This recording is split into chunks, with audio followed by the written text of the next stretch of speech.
ArguAtlas is a platform where the interferences that would otherwise make arguing prohibitively frustrating are kept in check, where arguing can be recast as an exercise that is informative, productive, and even enjoyable.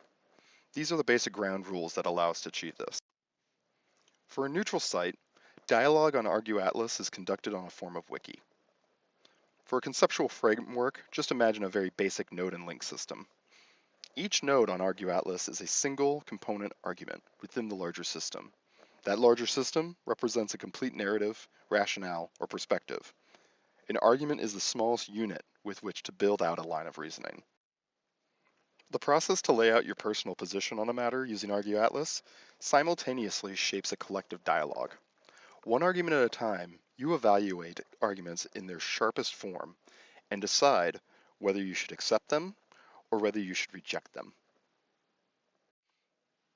In the midst of deciding which arguments to accept and reject, you are also organizing the arguments by how they relate to one another. The relationships between arguments are defined by the strength of how they connect in one of three ways. First way is as an argument that should precede the other to support it, often premises or conditions that need to be accepted before we would accept the argument at hand. We call these the because arguments. Next are the arguments that follow, the corollaries or conclusions you might draw if you were to accept this argument. These are the so arguments. Finally, there are the arguments that the opposition would highlight to discredit it. These are the rebuttals. So much of the gamesmanship we're trying to eliminate comes from the opposition having, in a sense, free rein to meddle with the form our arguments get laid out in. Whether purposeful or not, the resulting obfuscation and manipulation is kept in check with minimal criteria for how the dialogue should be represented. Even having the most basic visual representation would go a very long way toward managing our unique bubble's tendency to skew our perception. We can keep this representation fair by limiting which side can shape which parts of the map. The only people who should have any say for how a line of reasoning is presented should be the people that accept it.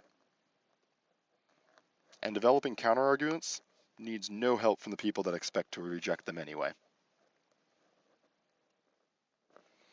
So the ground rules are actually pretty simple.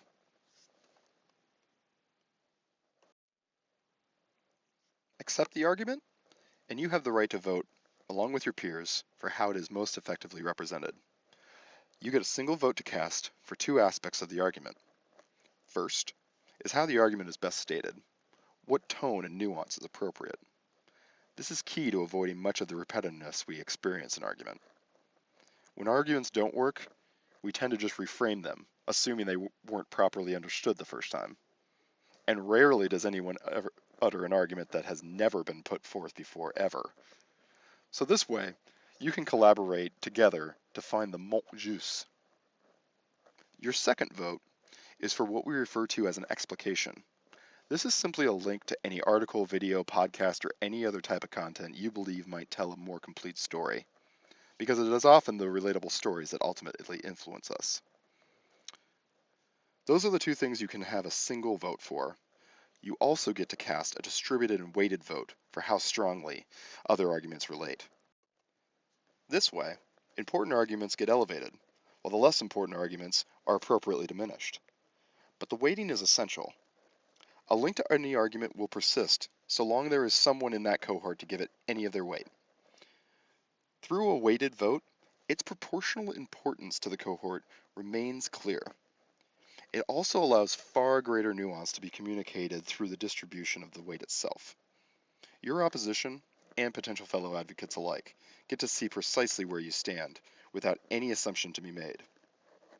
If you reject the argument, you only have the right to a distributed and weighted vote for the rebuttals.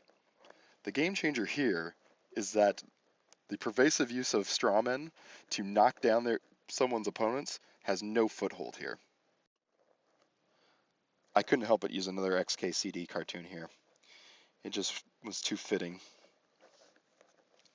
But this method allows us to engage directly without actually engaging any one person, unless we really want to. We engage instead with an entity far better than any mere human. Your adversary instead is a dispassionate amalgamation of your opposition's most devastating arguments, uninterested in anything but the true crux of the matter, and immune to petty tactics. But you are also at full strength, armed with the very best arguments, your own points sharpened with insight from the collective wisdom of people who agree with you. You see a clash is brewing. But the point of the clash is not for sport. It's to expose what is inside each other's bubble. By harnessing the pervasive energy satirized by my favorite webcomic, the compulsion the internet has to chime in or correct others, otherwise wasted on comment sections, when we funnel some to the ArguAtlas platform, it will create great understanding across broad cross-sections of people.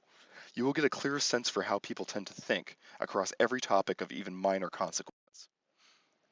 You might think of ArguAtlas as almost like a particle accelerator, but for bubbles. In order to find out what is inside and put it on full display for everyone to examine, we need to harness this energy, otherwise shouted into the void. This collective effort charges the bubbles up, aims them at their rival's heart, and we smash them together. But out of that violence, a picture will emerge. Access to an amazing new data set we have so sorely suffered without.